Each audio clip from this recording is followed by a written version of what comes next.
Before we begin,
and warm brown eyes.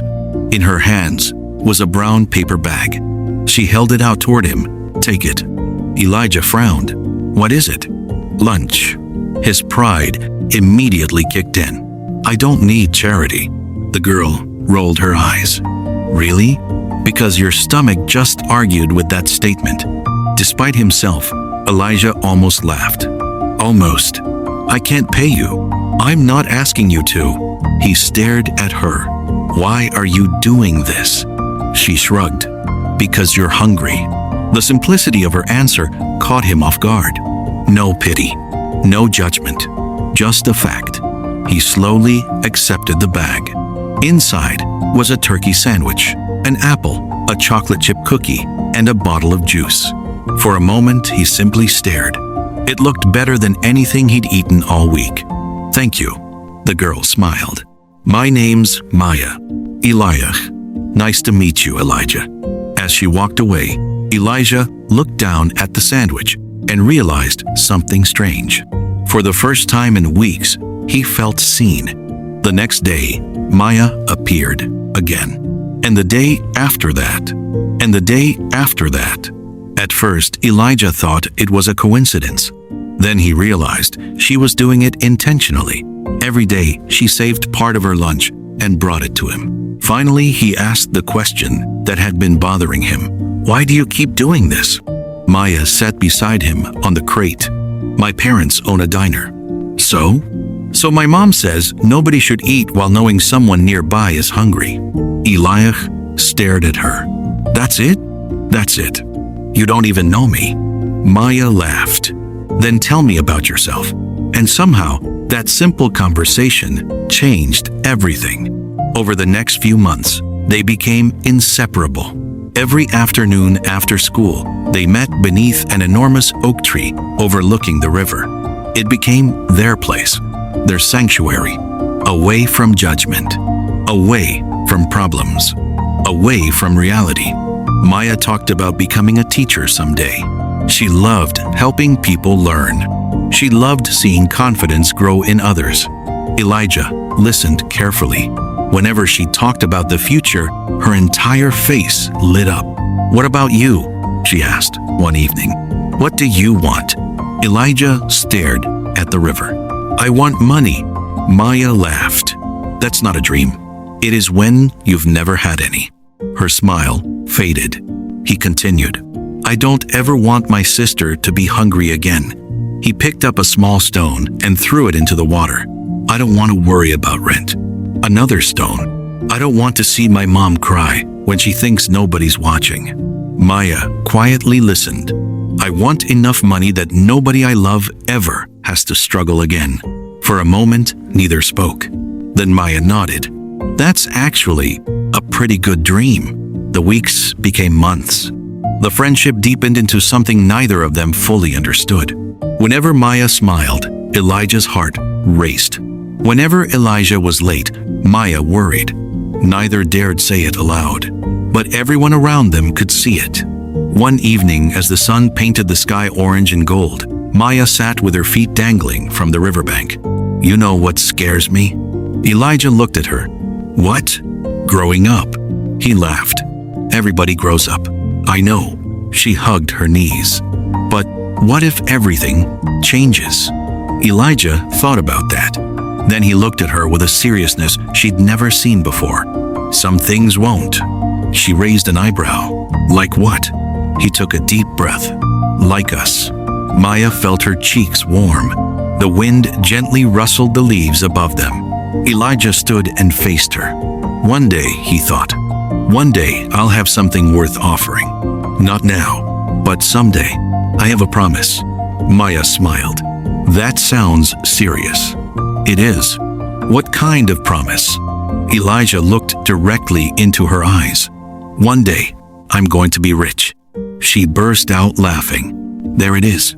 I'm serious." "Okay, future millionaire. When I make it."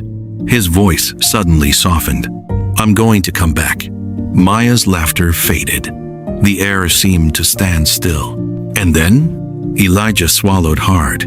"Then I'm going to marry you." For a moment, neither moved. Neither breathed. Neither spoke. The world seemed to disappear around them. Maya's eyes widened.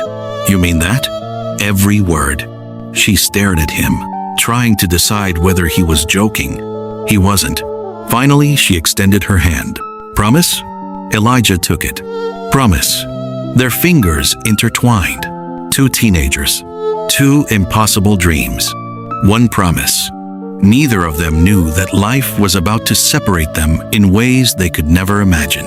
And neither of them knew it would take more than 15 years before they saw each other again. The promise lingered in Maya's mind for days. Every time she walked past the old oak tree, she found herself smiling. Part of her knew they were young. Part of her knew life rarely unfolded the way people planned. Yet another part of her believed him, not because he promised wealth, not because he promised marriage, but because Elijah never made promises lightly. When he said something, he meant it. That was one of the things she admired most about him. The following months became some of the happiest either of them had ever known. For the first time in years, Elijah wasn't carrying every burden alone. He still struggled. His family was still poor. His mother still worked impossible hours. But now there was someone who understood him, someone who listened, someone who believed in him.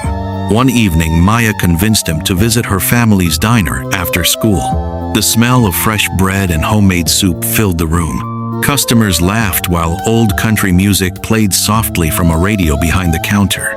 Maya's mother immediately noticed him. "So this is Elijah?" He froze. Yes, ma'am." She walked over and pulled him into a hug before he could react. Elijah stood there completely stunned. Maya laughed. "Mom does that."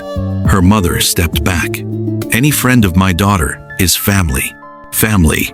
The word struck him harder than she could have imagined, because it had been a very long time since anyone outside his home had made him feel like he belonged. From that day forward, Elijah became a regular visitor. Maya's father taught him small lessons about responsibility. Maya's mother constantly sent him home with leftovers. And for a while, life felt almost normal. Then everything changed. It happened on a rainy Tuesday. Elijah arrived home from school and immediately sensed something was wrong. The house was unusually quiet. His Aunt Linda sat at the kitchen table. Her eyes were red. His little sister Sophie was crying. Fear gripped his chest. "Where's Mom?" Nobody answered. His aunt slowly stood. The silence told him everything before she spoke. A drunk driver, a collision, the hospital. Too late. Angela Carter was gone. The words didn't feel real. They couldn't be real. His mother had survived years of hardship, years of sacrifice, years of struggle. How could she simply be gone? Elijah collapsed into a chair. The room spun around him. He couldn't hear anything after that. Not his aunt's voice. Not Sophie's sobbing. Nothing. Only silence. The funeral passed in a blur. People offered condolences. Neighbors brought food. Teachers expressed sympathy. But none of it mattered. The one person who had always fought for him was gone. Days later, another devastating reality emerged. There was no money, no savings, no safety net. The house would be lost. His Aunt Linda, who lived several states away, offered to take custody of Elijah and Sophie. The decision happened quickly. Too quickly. Within 2 weeks, their lives were packed into cardboard boxes. The night before leaving town, Elijah sat beneath the old oak tree alone. Rain drizzled through the branches. He checked his watch repeatedly. Maya wasn't there. She had been absent from school the previous day because of a severe flu. He'd tried calling. No answer. Her family wasn't home when he stopped by the diner. He sat there for hours, waiting, praying, hoping, but she never came. As darkness settled over the river, reality finally hit him. He was leaving, and he might never get the chance to say goodbye. The next morning, the car pulled away from Maple Grove. Elijah stared through the rear window until the town disappeared from sight. Inside his jacket pocket was a small photograph of him and Maya at the county fair. It was all he had left. Meanwhile, Maya stood outside Elijah's empty house later that afternoon. Confusion quickly turned into panic. A neighbor delivered the news. "They left yesterday." The words felt like a punch to the chest. "What do you mean, left?" "They moved." "No." The elderly woman nodded sadly. "I'm sorry." Maya ran. She ran to the diner. She ran to the oak tree. She ran everywhere she could think of. But Elijah was gone. No letter. No message. No explanation. Nothing. For weeks, she waited. Every day after school, she visited the river. Every day, she hoped he would somehow appear. Every day, she went home disappointed. Months passed. Then years. Life moved forward because it had to. But a small part of her heart remained beneath that tree, waiting. Far away, Elijah entered a different kind of battle. His aunt provided a roof over their heads, but little else. Money remained tight. Responsibility arrived early. At 17, he worked weekends at a warehouse. At 18, he worked nights unloading trucks. By 19, he held 2 jobs while attending community college. Sleep became a luxury. Failure was not an option, because every time he thought about quitting, he remembered Sophie. He remembered his mother. And he remembered Maya, the girl who had shared her lunch when nobody else noticed his hunger. One freezing winter night, Elijah sat in his aging car outside a gas station. His bank account contained less than $20. His engine barely worked. His future looked uncertain. For a brief moment, despair crept in.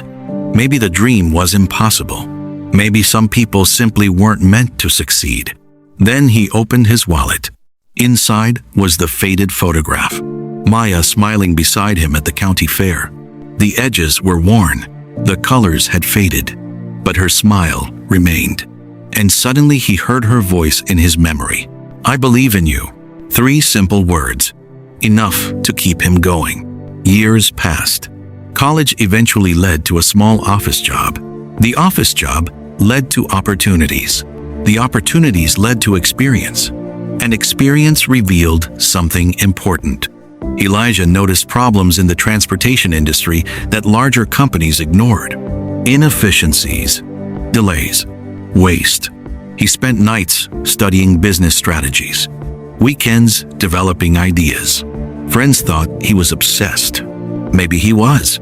But he had a goal, a promise, and promises mattered. At 25 years old, Elijah made the biggest gamble of his life. He quit his stable job. Everyone thought he was crazy. His aunt begged him to reconsider. His co-workers warned him. His friends questioned him. But Elijah couldn't ignore the opportunity.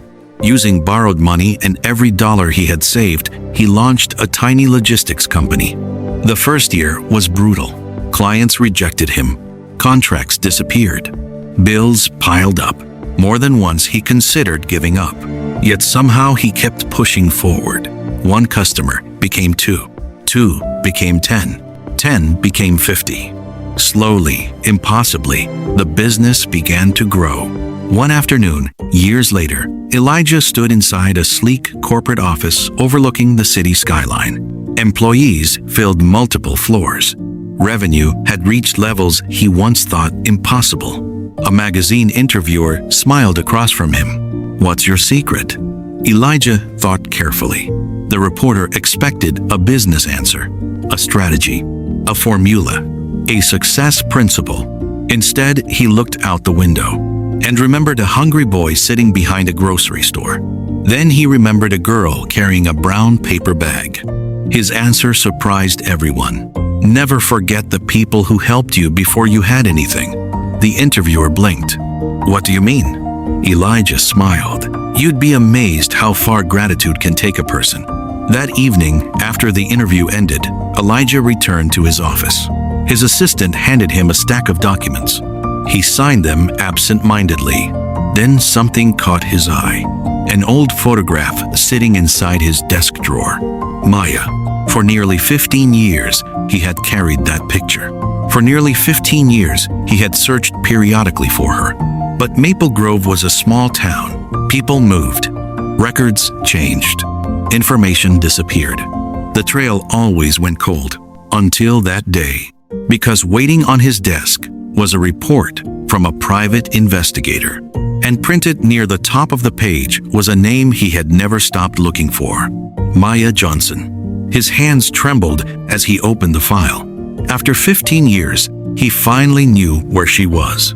And for the first time since leaving Maple Grove, Elijah realized the moment he had dreamed about was no longer a fantasy. It was finally within reach. Elijah stared at the report for a long time without moving. The noise of the office around him faded into something distant, like waves behind glass. His assistant said something about a meeting, but the words didn't register. All he could see was the name printed at the top of the page. Maya Johnson. 15 years. 15 years of wondering if she was okay. 15 years of imagining what she might look like now. 15 years of telling himself that if he ever became successful enough, he would find her. And now she was real again. Not a memory. Not a photograph. Somewhere out there, she was living a life that had gone on without him. Elijah closed the file slowly, like it might disappear if he moved too fast. Then he opened it again, as if he didn't trust reality. The private investigator had done a thorough job. Address, employment, routine, even where she shopped for groceries. She was alive. She was close. And she was a teacher. A soft smile crossed Elijah's face without permission. Of course she was. Even after everything, she had become exactly what she once dreamed of. But then something else in the file caught his attention. Unmarried, no children, no public relationships. Elijah leaned back in his chair, his chest tightening in a way he didn't fully understand. 15 years. And she had waited. Or maybe not waited, but something had kept her unchanged in that part of her life. A quiet knock interrupted his thoughts. His assistant stepped in cautiously. "Sir, your meeting." "Cancel everything," Elijah said immediately. The assistant blinked. "Everything?" Elijah stood, already reaching for his coat. Yes, that single word carried 15 years of unfinished history. Within an hour, his car was moving through the city traffic, heading toward the address in the file. For the first time in years, he wasn't thinking about contracts or revenue or investors. He was thinking about an oak tree, a river, a promise. Meanwhile, on the other side of the city, Maya Johnson stood in front of a classroom full of children who had no idea that their teacher once believed in a boy who disappeared. "Okay, class," she said gently, writing on the board. "Today, we're going to talk about dreams." A small hand shot up immediately. "Miss Maya, do dreams always come true?" The question made her pause for just a second longer than she intended. She smiled softly. "No," she said honestly, "but they can still shape your life in beautiful ways." Another child frowned. "That sounds sad." Maya shook her head. "It's not sad. It just means you don't stop dreaming even when things don't go the way you planned." Her voice remained steady, but something behind her eyes drifted far away for a moment. A boy sitting in the back of the class noticed it. "Miss Maya," he asked, "did you ever have a dream that didn't come true?" The room grew quiet. Maya looked down at her hands for a moment. Then she smiled again, but this time it was softer, more distant. "Yes," she said quietly, "I did." The bell rang, saving her from saying more. The children gathered their things and rushed out, leaving the classroom suddenly too quiet. Maya sat at her desk for a moment longer than usual. On the corner of it was a faded photograph. Two teenagers standing beside a river, laughing, carefree, alive in a way that only people who haven't been broken yet can be. She picked it up gently, like she always did when no one was watching. "You really did it, huh?" she whispered to the image. Then she placed it back inside her drawer and closed it. Outside, rain began to fall softly against the classroom windows. That evening, Maya walked home alone, as usual. Her apartment wasn't far from the school. It was small, modest, but comfortable enough. She didn't need much. But as she turned the corner onto her street, she noticed something unusual. A black car. Expensive, out of place. It didn't belong in this part of town. She hesitated for a second, then continued walking. The car door opened. A man stepped out. Tall, well-dressed, familiar in a way that made her heart slow down before her mind understood why. He looked at her and smiled. Maya. Her steps stopped completely. The world around her seemed to lose focus, like someone had turned the background into fog. No, that wasn't possible. It couldn't be. Her voice came out barely above a whisper. "Elias?" He nodded. For a moment, neither of them moved. 15 years collapsed into a single breath. Then Maya laughed once, disbelieving, shaking her head. No, this can't be real." "It's real," he said softly. Her eyes searched his face like she was trying to find the boy she once knew inside the man standing in front of her. "You're different," she said. Elijah nodded again. "So are you." That made her laugh again, but this time there was emotion behind it. Something fragile. "You just disappeared," she said suddenly, the words coming out sharper than she intended. "No goodbye, no note, nothing."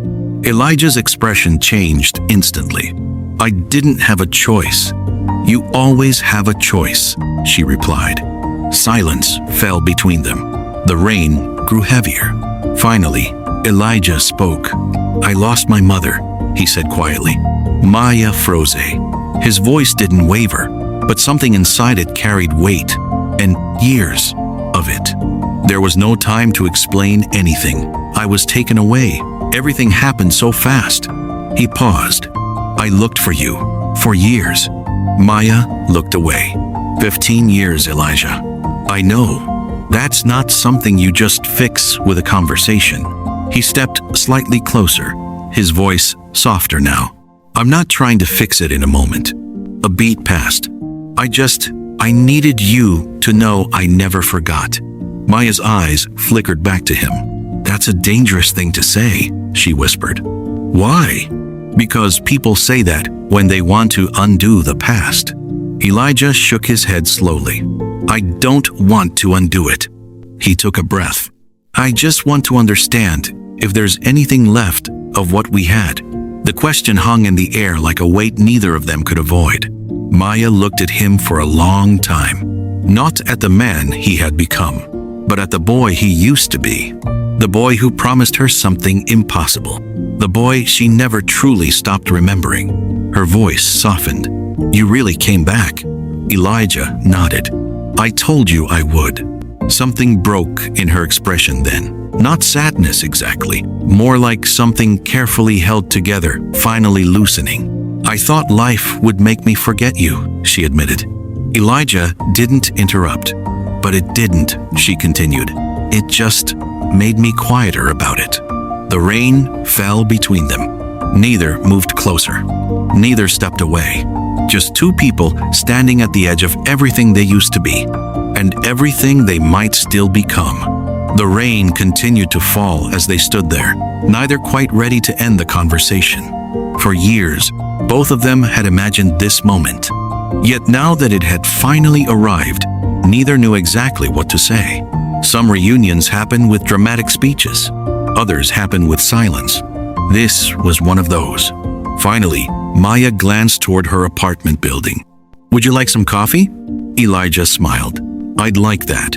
A few minutes later, they sat across from each other at her small kitchen table. The apartment was modest. A bookshelf filled one corner. Children's drawings decorated the refrigerator. Fresh flowers sat on the windowsill. Nothing about it was luxurious. Yet Elijah found himself more comfortable there than he had felt in some of the most expensive hotels in the world. Maya set 2 mugs on the table. "You really became rich." Elijah laughed. "I guess I did." She shook her head. "You actually kept your word. Part of it." Her eyes met his. "Part of it?" The first part was becoming successful. A faint smile appeared on Maya's face. "And the second part?" Elijah looked down at his coffee. For the first time since she had known him, he seemed nervous. "I think you know." Maya felt her heart skip. Neither spoke for a moment. Then she changed the subject. "Tell me everything." And he did. For hours, he told her about sleeping in his car, working 2 jobs, attending college at night, starting a business with almost nothing, the failures, the setbacks, the victories. And through it all, Maya listened, sometimes laughing, sometimes crying, sometimes simply staring at him in disbelief. Then eventually she shared her story, how she became a teacher, how she helped struggling students, how she lost her father a few years earlier, how her mother still ran the diner, how life had been good in some ways and disappointing in others. When the clock finally struck midnight, neither had noticed the time. It felt as if they were trying to fit 15 years into a single evening. As Elijah prepared to leave, Maya walked him to the door. "Thank you for coming." He smiled. "Thank you for letting me." For a brief moment they stood there, neither wanting the night to end. Then Elijah left. But this time, he wasn't disappearing, and both of them knew it. The following weeks brought something neither had expected: a second chance. Elijah extended his stay in the city, then extended it again and again. Business meetings became secondary. Maya became the priority. They had breakfast together, dinner together, long walks through parks, conversations that stretched for hours. The years between them slowly began to disappear. One Saturday morning, Elijah asked if she would visit Maple Grove with him. Maya immediately knew why. The drive felt surreal. Roads they once knew, buildings they once visited, memories waiting around every corner. When they finally arrived, the town looked smaller than either remembered, yet somehow more beautiful. The diner still stood. The grocery store still stood. Even the river remained unchanged. And there, overlooking the water, stood the old oak tree. The same tree that had witnessed 2 teenagers making impossible promises. Maya stopped walking. For a moment she couldn't breathe. "It looks exactly the same." Elijah nodded. "Almost." Together they approached it. The bark had thickened. The branches had expanded, but it was still their tree. Maya gently touched the trunk. Tears filled her eyes. So much started here. Elijah stood beside her. And so much never ended. They sat beneath the tree for hours, talking, laughing, remembering. For the first time in years, both of them felt completely at peace. As the sun began to set, Maya noticed Elijah growing unusually quiet. He seemed distracted, nervous, almost anxious. "What's wrong?" He smiled. "Nothing." She narrowed her eyes. "You're hiding something." "I am." That answer immediately got her attention. Before she could ask another question, Elijah stood. Then he reached into his jacket pocket. Maya's heart began pounding. "No." Elijah laughed softly. "Yes." Her eyes instantly filled with tears. The same river flowed behind them. The same tree stood above them. The same promise hung between them. Only now they weren't teenagers. They were adults who had survived life and somehow found their way back. Elijah slowly lowered himself onto one knee. Maya covered her mouth. The world seemed to disappear around them. His voice trembled slightly, not because he was uncertain, because this moment mattered. More than any business deal, more than any award, more than any achievement, Maya Johnson. Tears streamed down her face. Years ago, a hungry boy sat behind a grocery store with nothing. Her shoulders shook. He had no money, no response. He had no future. Still, she couldn't speak. But then a girl noticed him. By now, Elijah's own eyes were wet. She shared her lunch. He paused. She shared her kindness. Another pause. She shared her belief in him when he hadn't yet learned to believe in himself. Maya began crying openly. The river reflected the golden colors of sunset. "I spent years thinking success would change my life." Elijah swallowed hard. But the truth is, his voice cracked. "My life changed the day I met you." Maya couldn't stop crying. Neither could he. "I made you a promise." He opened a small velvet box. Inside sat a beautiful ring, and I came back to keep it. The air seemed to stand still. "Maya?" He smiled through tears. "Will you marry me?" The answer came before he even finished. "Yes." A laugh escaped her through her tears. "Yes." Another laugh. "Yes." Elijah stood and pulled her into his arms. The years disappeared. The distance disappeared. The heartbreak disappeared. All that remained was the promise. And the two people who never truly forgot it. 6 months later, Maple Grove witnessed the largest wedding in recent memory. People traveled from across the country. Former classmates attended. Teachers attended. Business executives attended. Students attended. The entire town seemed to show up. Maya's mother cried through almost the entire ceremony. Sophia, now grown and successful herself, could barely keep her composure. And when the moment finally came for Elijah to give his speech, the room fell silent. He looked around at everyone gathered there, then toward Maya, his wife, the woman who had changed everything. "You know," he began, "people often ask me how I became successful." A few guests nodded. They expect me to talk about business. Light laughter filled the room. They expect me to talk about investments. More laughter. But they're all asking the wrong question. The room became quiet again. Elijah reached for Maya's hand. "The question isn't how I became successful." He looked at her.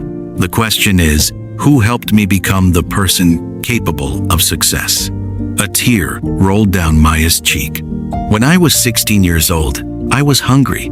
Silence filled the room. "I was scared." Another pause. "And I felt invisible." He squeezed Maya's hand. Then one person decided I mattered. Many guests were already wiping away tears. It wasn't $1 million. He smiled. It wasn't some grand miracle. He looked around the room. It was a sandwich. Soft laughter mixed with tears. A sandwich and a little kindness. He paused again, and his next words stayed with everyone present. Never underestimate what a small act of kindness can do. The room was completely silent, because you may forget it tomorrow. He looked at Maya. but the person you helped might remember it for the rest of their life. By the time he finished speaking, there wasn't a dry eye in the room. Years later, people would still tell that story. Not because a poor boy became rich, not because a millionaire married the girl he loved, but because of something much simpler. A hungry teenager was shown kindness, and instead of forgetting it, he carried it with him through every struggle, every success, and every year that followed. The world often celebrates wealth, but wealth wasn't the real hero of their story. Kindness was. Love was. Faith in another human being was. And sometimes, when life feels unfair, that's worth remembering. If this story touched your heart, don't forget to like this video, subscribe to the channel, and share it with someone who still believes that good people exist in the world. Because sometimes one act of kindness can change a day. Sometimes it can change a life. And sometimes it can create a love story that survives 15 years and comes back stronger than ever.